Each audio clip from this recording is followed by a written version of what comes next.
Hey, what's up? It's your man, Ben Burnside. Welcome to a screencast. We are going to do this today. Just going to talk some basics about, starting to get your session going. A little bit of EQ, make sure you keep things contemporary sounding, that type of thing. And I will show you a little bit of bussing options, and we'll go from there.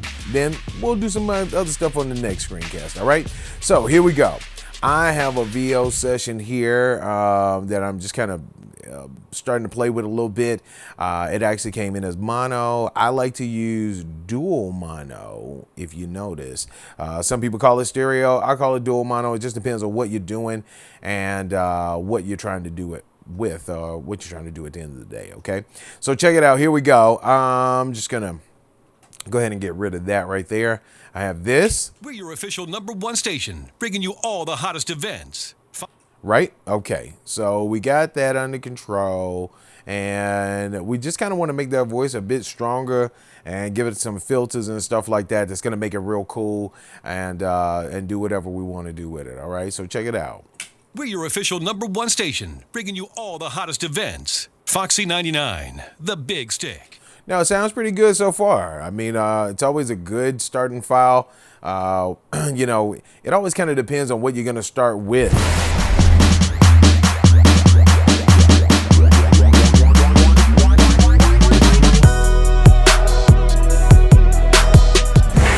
Now, I just pulled out my SSL Waves SSL EQ, one of my favorites. It's the E series EQ, and the reason for that one, it's very aggressive. It's going to bite a little bit more. It's going to punch a little bit more. It's going to cut through a lot more than some other EQs, okay? So what I normally do is start here in the high end, kind of start to tweak things. I'm going to either play between 8K and 10K. It just depends on where we are. The processing on this is pretty clean and pretty clear, and the highs are punchy enough for me. So I don't really have to worry about going anywhere higher than maybe 9K, but we're gonna play with it a little bit. I got it set back to loop play, and let's check it out. We're your official #1 station, bringing you all the hottest events. Foxy 99, the big stick. We're your official #1 station, bringing you all the hottest events. Okay, Foxy that's good 99. enough right there, because it started to clip a little bit, and we don't want any distortion. Okay, high mids. We're your official #1 station, bringing you all the hottest events. Foxy 99, the big stick. Now, my upper mids are great. Now, if you notice in this EQ, you have a multiplication of 3 and you have a division of 3. And generally, I don't play with those two when I'm dealing with sources that I consider to be mono.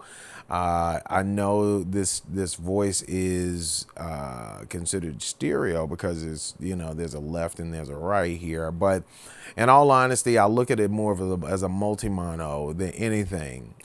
If it was a true stereo where it was wide pan on the left and right as far as, sound, music is concerned, let's put it that way, then I would probably do it a little bit different, and I would use these because there's a lot of octaves and things like that's going to start to spread. And if you don't understand octaves, take a moment, sit down and maybe even Wikipedia the understanding of octaves and EQs and stuff like that, because it will make a huge, gigantic difference. And each frequency, depending on how far the frequency is and what you're playing with, is going to affect different octaves and different ranges of sound and music. All right. So right now, I'm just going to stay right here in this kind of like 3.5K range as far as the high mids are concerned. Let's look at the low mids. We're your official #1 station, bringing you all the hottest events. Foxy 99, the big stick. Now that kind of balanced things out a hair, which is not bad, but that's not really what I'm looking for. I'm kind of really looking to subtract a little bit, to give it a little bit more of a filter kind of sound, but not too hard of a high pass. All right, so here we go.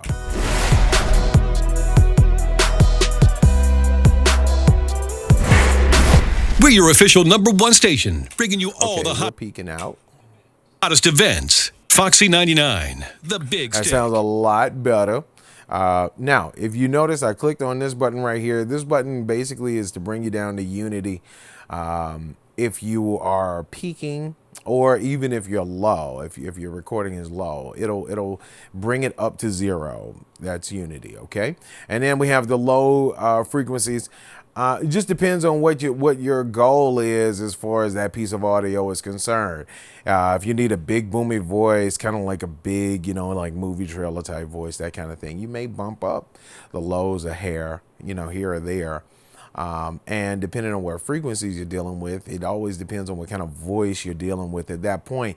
If it's a male voice, I know 100 is kind of great. If it's a female voice, anywhere from 200 to 300 is going to be great.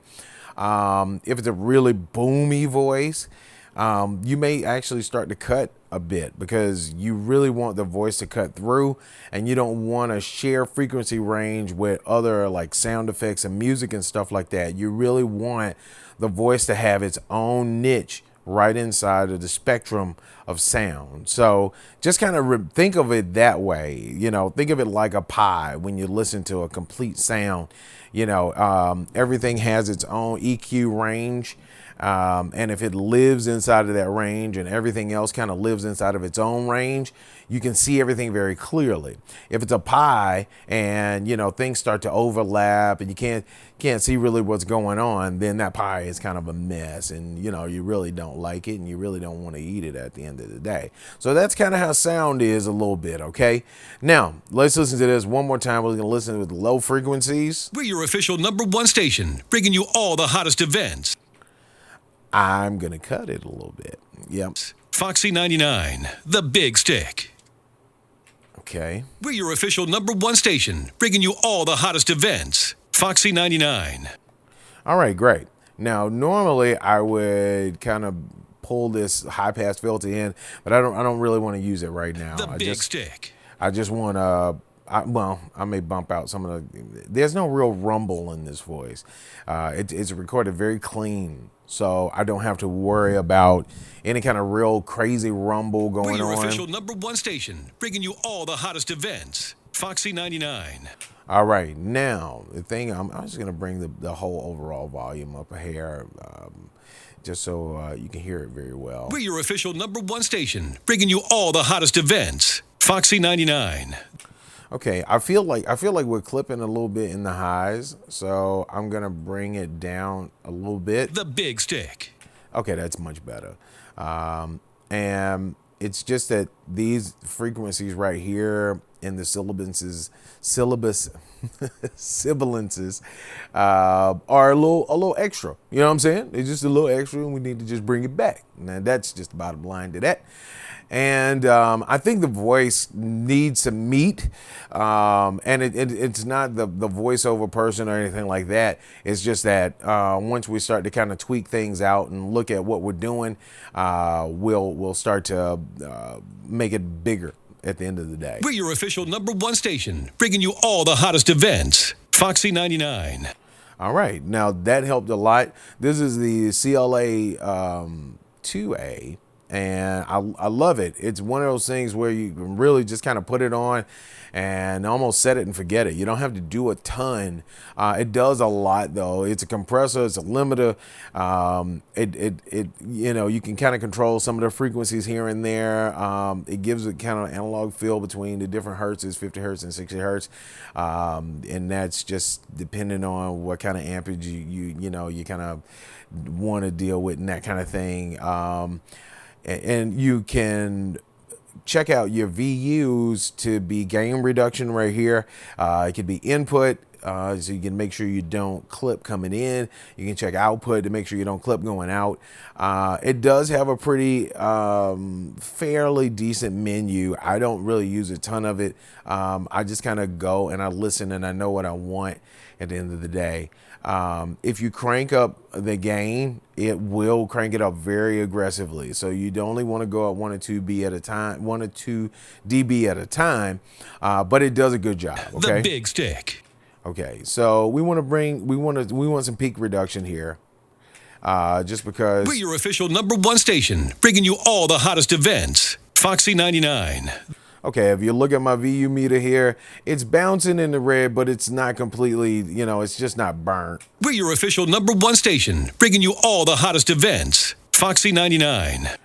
And I'm going to bring up the gain just a hair more just because The Big Stick. there we go. That's exactly what I want. It doesn't have any attack choices on here, but one thing you can do to kind of beat the attack is to increase the gain. It's just going to continually push a little bit harder, but you don't want to get to the point to where it kind of peaks out and starts to distort. But you can do that. I mean, that's pretty cool. It kind of affects the attack a little bit in a different kind of way than either shortening the attack or having a looser attack. And now I'll show you this real fast just because I feel like doing it. We'll bypass that CLA. And I'm going to pull up one of my other favorites, which is the Ren Axe. There we go. I didn't wear my glasses, so it's kind of different to see. Now, the thing about it is that this is a pretty consistent wave, but if you look, there are some valleys here, peaks and valleys, peaks and valleys, peaks and valleys, right? Yeah, peak, and then you got a valley and a peak and valley. If you want to kind of even that out and you want it, more of just kind of one consistent wave, what you can do is reduce the attack a bit, right? And then push the threshold down, and it will give you a little bit more of a consistent sound without having to give you a tons of peaks and valleys. Okay, so you can do that. You can use a traditional compressor, and you'll have a release and you have an attack. You can slow down the release, and this also works for limiters. You can slow down the attack and slow down the release a little bit, and it'll find this nice little balance to give you both, to where it's kind of doing the same thing as what I'm showing you right now. So only thing about it, I think this threshold is a little bit too high. Events. Foxy 99, the Big Stick. Yeah, it's a little bit more under control. All the hottest events. Foxy 99, the Big Stick. Okay, now if you didn't notice that, you can go back and check it out a little bit later and watch it a little bit more carefully. I'll extend it a little bit more, just kind of let you see. Get all your favorite hip hop and R&B from your #1 source. Foxy 99, the Big Stick. And if you watch the VU meter, it's a little bit more consistent. I can reduce the gain a little bit more and give it just a little bit less of a variance to for gain and for almost a release where that gain is and the threshold. So what'll happen is the audio has this kind of range where it can bounce through because the threshold is pushing it there. The attack is excuse me, the attack is either going to be aggressive or kind of slow, and the slower it's going to go, the more time it's going to give for the gain and the threshold to kind of push the audio back and forth to kind of stay in that range. And that's how I was saying it'll reduce the peaks and valleys a little bit. Now hopefully you understood that and you'll hear what I'm saying. We'll try it one more time. Hear it out. Get all your favorite hip hop and R&B from your #1 source. Foxy 99, the Big Stick. See how consistent it's kind of staying in these ranges? That's the reason for that, all right?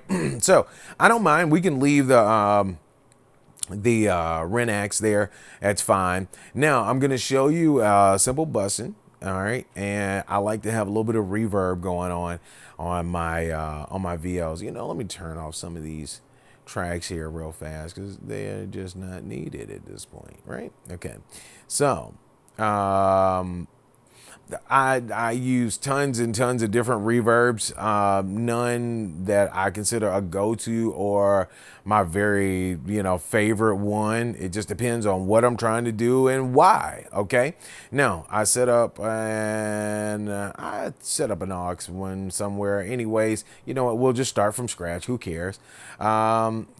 I pulled a vocal plate. Now, for me, when it comes to voices and using a reverb, 9 times out of 10, it's gonna be a plate. Simply because it's just a really nice flat reverb. It puts a voice right kind of smack in the middle of what you're doing. Gives it a little bit of shine depending on how you EQ the reverb. So you have reverb EQs, you have dampening, you have the whole nine. And that way you can kind of tweak it to how you want it to sound and pop. You don't want too much high end on a reverb because it sounds kind of weird. You don't want too much low end on a reverb because it starts to ring. So you just kind of have to find the right zone for your reverb. Okay, so I'm just gonna start with the reverb with the aux pushed up a little bit, fairly decent range. It's probably going to be a little bit too much for my own taste in the beginning, but that's okay. We'll change it as need be. I do affect my wet and dry on my plug-in on that's set on my aux, and let me just do this real fast. I don't like to put reverbs on my inserts on my vocal tracks. To me, it sucks really bad. I don't have a ton of control over the reverb. I don't have a ton of control over what's going on. Absolutely, I can get into the reverb and I can tweak. But the thing about it is that you're running all of the audio through the reverb, and the reverb just kind of puts a big hug on top of it, and it sucks after a while. So, if you can prevent it, don't do it. Put it on an aux, let it run through. They kind of run side by side, and you don't have to worry about your voice sounding like you're standing in the middle of a empty garage. You understand what I'm saying? All right, so here we go. This is just without any tweaking. Get all your favorite hip hop and R&B from your... Oh, I'm sorry. I need to set my input on my aux channel, and here we go. Get all your favorite hip hop and R&B from your #1 source. Now, for me, that's a little bit too much reverb. We need to pull it back a little bit and add some pre-delay. Now, pre-delay almost kind of gives it this kind of delay type of effect, but it gives your audio an opportunity to play first and then the reverb kick in. To me, it's very important that you do that because you still want your audio to cut through. And that's one of the huge reasons why I don't like putting a reverb directly on a channel. I just don't like it. It sucks really, really bad. So here, let's check it out again. Get all your favorite hip hop and R&B from your #1 source. That's not bad. That's not bad. I'm going to pull the EQ back a little bit on this reverb, just a hair. Foxy 99, the big stick. For me, that works. That's really, really nice. Everything sounds really good. You know what? I'm not even going to fool with the master channel this time. Come back next episode, and I'm going to show you kind of a little bit more of what I'm going to do some processing. And then, hey, who knows? We might even just produce this out, and you'll get an idea of what I do. All right? Check you later. Peace.